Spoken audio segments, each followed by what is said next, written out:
So that is one end of the spectrum. This is the studio backed gazillion-dollar bet on a franchise that is 13 years old method of doing things. I want to talk about this new venture that Ben Affleck and Matt Damon have. So Ben Affleck looks like he could be walking away basically from the Batman because he's going to be reprising his role at least not from the Batman from Batman from the role of Batman. Yeah. He's going to at least make his appearance in the Aquaman sequel, that from what we understand, but he's starting a new production company called Artists Equity with Matt Damon, and it is a very, very interesting venture in which they're going to be focused on making it rewards based, meaning that you will get rewarded for your work based on how well the movie does financially rather than a lump sum up front. And the first thing I thought of is that in the streaming age, the reason that content is basically why no one feels like any drive to create something that audiences like is because they get their money up front. It's released on streaming. They never release the accurate streaming numbers anyway. So there's never any incentive for them to make something that actually brings people back because there's no back end payments for any of that, right? So it's a soft form of it's like the government. The government doesn't have to offer you a better version of a service if there isn't a better option for you, if they have a monopoly on it. And it seems like there isn't a monopoly on it from one company, but since all of these companies seem kind of unwilling to make stuff or to focus on stuff that people actually want, there is a good little market here for people who, now this is where you will develop the next James Cameron, because these are people that are going to have to feel so strongly about the stories they're writing, feel so strongly about their ability to direct these stories that they're going to bet on themselves and their work that avoid the lump sum up front and bet that you'll make more on the back end of it. And that happens a lot in Hollywood with bigger name actors. They will forego a large upfront payment in favor of residuals for how the movie does in DVD sales, how the movie does on re-release. So if that means a return to like a meritocratic version of Hollywood, I'm kind of all for it. Yeah, it's interesting that you highlight that aspect of meritocracy because it is called Artists Equity. Yeah, and that sounds like an affirmative action program, not an independent production company. I rolled my eyes when I first saw it. Kind of a misleading name, yeah. Right? And the equity part, I think, is actually referring to prioritizing people who work behind the scenes, designing sets, designing costumes, lighting, cameramen, editors, etc., making sure that they're not underpaid, as Ben Affleck feels strongly that they are underpaid compared to the people who are on camera. And I don't know how I feel about that because, I mean, they are more replaceable as staff than the actors in front of the cameras who bring the audiences in. But it would be interesting to get to be able to talk to somebody who's considered the best costume designer. Because even the people who do scores, Hans Zimmer is a Hans Zimmer. Mm-hmm. Everyone knows who Hans Zimmer is. Mm-hmm. Even if you wouldn't be able to pick him out of a lineup. His name would resonate with you if you heard it. They don't need you to pick him out of the lineup. They need the studio execs. Exactly. It's the people in the industry. I mean, equity meaning intrinsic value in a company, like ownership of a company, kind of makes sense for this. They're saying we would continue to make dividends off the movies in a way that we don't right now. It says Artist Equity will deliver a percentage of the profit to the artists and creatives, and according to Ben Affleck and Matt Damon, their company intends to transcend the barrier of the corporate red tape and shift the balance of power to the creatives, giving them complete executive authority over their own vision rather than pandering to the needs of the studio execs and producers. He has understood that specifically, given that Warner Brothers is famous for getting involved in meddling in the work of their productions, especially on their superhero films. Look at what happened to David Ayer with the Suicide Squad film. Look what happened to the abysmal editing that was done to Batman vs. Superman. He understands that for somebody to be able to produce something that they believe in, that they trust, they can't have a bunch of executives telling them what needs to go when oftentimes executives are out of touch. They don't really know what's going on or what they're supposed to just trust that they hired the right people and then allow them them to do the work, but they've also got they've got their focus groups. They've got their industry workshops that require you to hire specific groups from specific people from specific groups so that they can get tax benefits. There's all sorts of things on the corporate level that interfere with these projects long before they make it to actually filming the movies, editing the movies, and releasing them. And the idea that you would be able to find a way to, through the joint venture with I think it was like a capital fund. It was like an investment firm. They've gotten most of their investment, like $100 million or something like that, from one firm. And I think that speaks to them and the people that are investing in it, understanding that the culture has changed around here and that there's a need that they could be filling as streaming is bogged down with stuff that nobody's watching, as movies are bogged down with messaging that prevents people from going to see a movie a second or third time. There is a product to be made here time and time again that audiences resonate with. And I don't think that it should be dismissed out of hand that just because it's not involved with the big studio means that it wouldn't do well. It's just going to take time and have to be more organic. Yeah, they've planned like 3 releases for 2023, and they hope to have 5 releases. That's a lot, even. In all the years coming after that each year.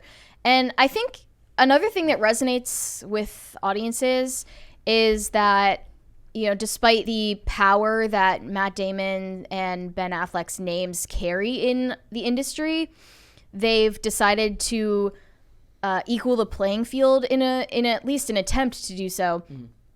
And they're counteracting the way that we're so overwhelmed with the ordinary celebrity narcissism that the actors and actresses and the auteurs think that they are what keeps this industry up and running.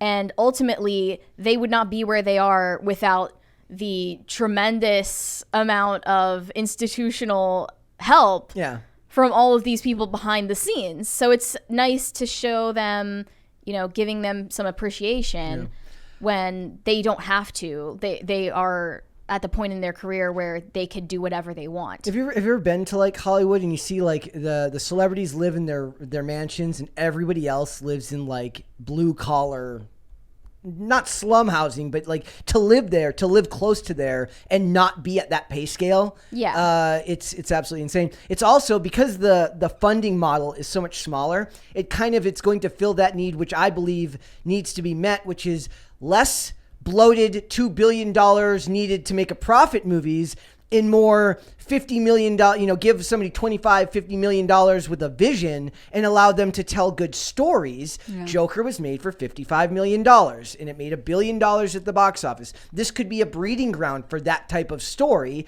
But you can't allow they can't expand and then make it a bigger studio if it works, because then you're just going to get bogged back down with the same problems. As more hands get involved, as there's more cooks in the kitchen, more problems arise. And I think that there's potential for great storytelling here. Yeah, I think of this as like, maybe you'll disagree. I think of it as sort of a secular equivalent of Great American Family.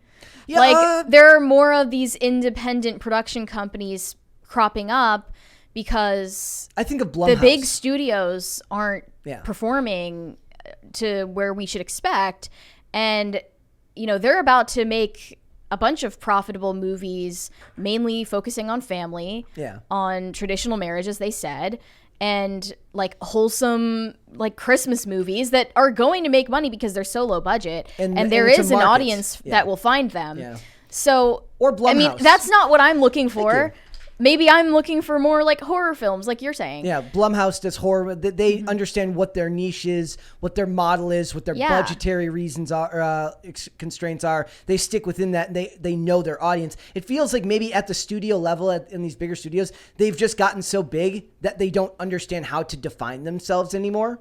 Yeah, and filmmakers get so caught up in what this film means for society. When it's like, okay, what does it mean for the shareholders? Yeah. Like, I want the are you actually going to make money enough to the point where you can make another movie that means something? We need to make movies that say this movie means nothing for society. This movie has no message. There are, very far and few between, but there are artists and directors who operate in that platform. Like, I am just making something. I'm not here to force feed you a moral. Like, I'm making something to make it, and it's up for the the audience's discretion to take away what they will from it. And I think that is sort of the lost art of movie making. That's gone now because they have to shoehorn what they believe into it, and then it's like we talk about with the boys. You're not allowed to interpret it differently. You have to interpret they can't leave any room for misinterpretation. They don't want you to draw any because they'll get labeled. Because they'll get and there's labeled also so much baggage that if anyone involved in the production of a project like that has some personal misstep in their private life, then the whole project will get impugned as morally unclean. I mean, arguably, we shouldn't know our celebrities. Like, if you're an actor, you should live an intensely private life. It's obviously impossible. For your own good. We should, for your own good, but also for the audience. Like, we should want to divorce who is playing a character from their actual private lives, right? Because it gives them the ability to move between roles and play different characters. We talked about this once before, but like Pete Davidson is always going to play essentially Pete Davidson in any movie. Like, his personality is basically why people know him, and it's why he would get cast. Maybe he has some secret talent and he is a good actor. I don't know. I don't follow him that intensely, but it is creating a culture where we pigeonhole and we typecast based on what we know from the outside perspective, and it limits the stories that we're telling. And it also, I would assume, as the actor, means that you are stuck. You play one type. They used to say this about like horror movies, that like being cast in a horror movie was considered like a sign that your career was doing poorly because they were lower budget and they like cranked them out pretty quickly. And I'm not a horror movie fan, but I know a lot of people don't agree with that analysis. But that was at a different time. There are also horror movie actors who are like, but I've made a ton of money and I've done 23 movies this year or whatever. The same thing was said about working in genre spaces in sci-fi for a time. And let's talk about some examples of why this would, the types of movies that this would help and prevent get made. And this goes beyond just the actors and actresses, but like, now Brad Pitt has produced She Said, which came out on the 18th. And now he is getting divorced from the PR for this film because of the controversy about him and his wife and Angelina Jolie on an airplane. Look it up. We're not going to rehash it right now. Stones, glass houses, all that. Yeah. So She Said is following these two journalists who broke the Me Too story against Harvey Weinstein. And it's in theaters right now exclusively. And it's not doing too well. It's not doing too hot. 2.2 million, I think it made in its opening weekend. Predictably, they have flopped. The lowest opening weekend of any movie this year, lower than Bros. Yeah, lower than Bros. Because this is such a tired topic. It has just flown over people's heads because they're so tired of hearing about all of these like dark aspects of Hollywood and the allegations, and then think it's even the aftermath of Me Too, which wasn't expected. Yeah. I think it's journalists patting themselves on the back. And it is made for just the people who made it, or the journalists who are being depicted in it, who are two real women, by the way. I don't think people have a problem with like nefarious stuff in Hollywood. No, I'm not saying that. I'm saying they don't want to see it dramatized. And are you guys switching the Variety article? Like holding off? We're on New York Post right now. I don't have a New York Post one. It's about Harvey Weinstein was bragging about she said not doing well. There's a spokesperson for Harvey Weinstein who was clowning on She Said for performing so badly, which I don't know if Harvey Weinstein talking badly about your movie is like a good endorsement of it, actually, but I don't think anyone wins here. So here's what the spokesperson said. The film She Said bombing isn't a surprise, said Weinstein's spokesperson. Movie watchers want to be entertained, especially now. Details of the investigation, the Me Too movement, the story of Weinstein and the accusers has been told over and over again these past 5 years. And it is clear that there was little worth paying to see it here. Harvey, the film producer and distributor, would have known that. So I think that there is a valid point being made here, even though I am not on the side of Harvey Weinstein or his spokesperson by any means.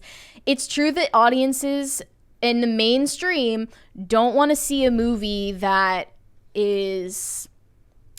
It's sort of about like self-flagellation in society. Like, and then Me Too was sort of turned on the rest of the public when really it was a Hollywood-focused issue.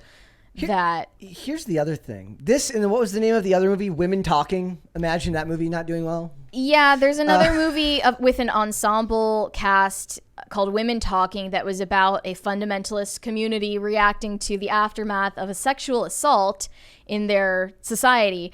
And I can't think of anything less appealing than the pitch like that. But they're up for an Independent Spirit Award. Yes. Who cares? And then their director said, I don't think there's a moment where this film wouldn't be relevant. And it's just lacking self-awareness completely, because this is exactly the moment where this film wouldn't be relevant. Here's the other thing. High reviews from audience and critics. So high reviews, high audience score does not equal mass appeal or relevancy. It means that you told a story successfully to a very, very small niche amount of people that are willing to pay money or subscribe to a streaming service to see that story get told. That does not always equal out to being a financially beneficial project. Yeah, there's more to making movies than starting a dialogue about some socially relevant or geopolitically relevant political issue. So maybe Matt Damon and Ben Affleck's firm is to bridge the gap between those two, between the avatars and the she saids, and find a healthy medium that allows them to tell interesting stories that actually do have mass appeal at more reasonable budgets, with directors who are motivated by the desire to succeed and make more money, rather than just tell a story and start a dialogue. Yeah, tell a story that means something to you, but make sure you make money at the same time. Make sure it's something people want to see. I think She Said is a weird movie. I haven't seen it, obviously, but they're following the story of the two women from the New York Times. Yep.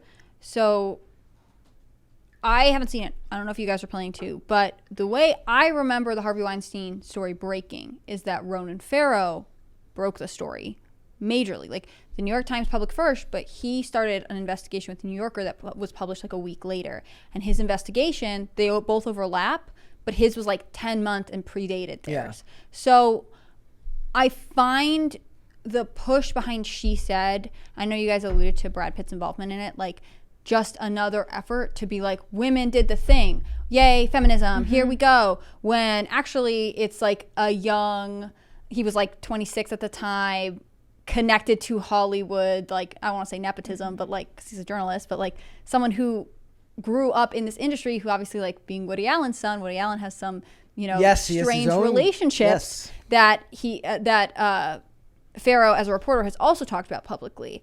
I don't know that Harvey Weinstein trashing this movie is a bad or good thing, but I also think that this movie in and of itself, like, may not do well because it's not an accurate description of what happened, right? It also didn't need to come out in theaters. This could have very easily gone to streaming. I was surprised like, this storyline, I'm surprised it didn't come out as like a docuseries. A docuseries, exactly. Or like a dramatization over, like, 10 episodes? Yeah. That wouldn't give actresses a chance to pat themselves on the back and step into the shoes of the people who are, like, second to only them in annoyingness. But what I'm saying is, like, you could have had $8 journalists. You could have had them be actresses and done a dramatization of it again in a multi-part series. I just don't really understand, like, why this aspect or this side of how this story came out is the focus, other than feminism. And it is hypocritical, because we know that now that Brad Pitt worked with Harvey Weinstein or Harvey Weinstein's backed projects even after Angelina Jolie told him that she had a run-in with Weinstein where she felt that he was about to hurt her. Well, and he theoretically had some altercation when he was dating Gwyneth Paltrow, right? Yeah, and told him off in front of all these people. But what does it even mean after you continue working with him? Thanks for watching this clip, guys. If you want to see full episodes or follow us on social media, links are in the description below. Bye.